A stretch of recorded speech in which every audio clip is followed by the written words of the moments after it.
സാമൂഹിക പ്രശ്നമാണ്.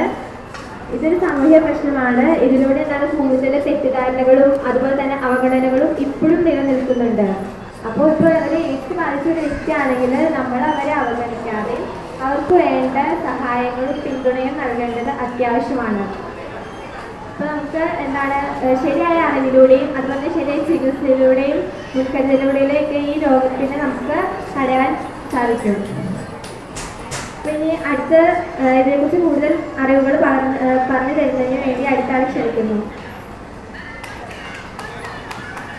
എല്ലാവർക്കും നമസ്കാരം. എൻ്റെ പേര് അർഷന. ഞാനിവിടെ JPHMC പെരുങ്ങോട്ട് കൃഷിയിലെ 2ാം വർഷ വിദ്യാർത്ഥിനിയാണ്. അപ്പോൾ നമ്മൾ എന്താണ് എയ്ഡ്സ് എന്നുള്ള കാര്യം കേട്ടല്ലോ. ഇനി എന്ത് മൂലമാണ് ഈ ഒരു എയ്ഡ്സ് വരുന്നതെന്ന് ആർക്കെങ്കിലും അറിയുമോ?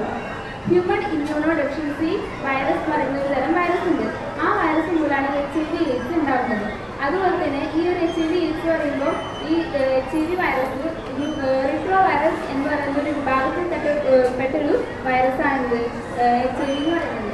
പിന്നെ അതുപോലെ തന്നെ നമ്മുടെ രോഗപ്രതിരോധ ശേഷി സംവിധാനത്തിലെ ഏറ്റവും പ്രധാനപ്പെട്ട ഒരു തരം കോശമാണ് ഇത് CD4 ലിംഫോസൈറ്റുകൾ എന്ന് പറയുന്നത്.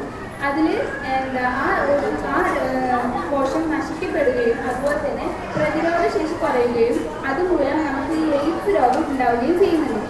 അപ്പം എങ്ങനെയാണ് ഉണ്ടാവുന്നതെന്ന് മനസ്സിലായല്ലോ. ഇനി നമുക്ക് ഏതൊക്കെ വഴി ഈ ഒരു എയ്ഡ്സ്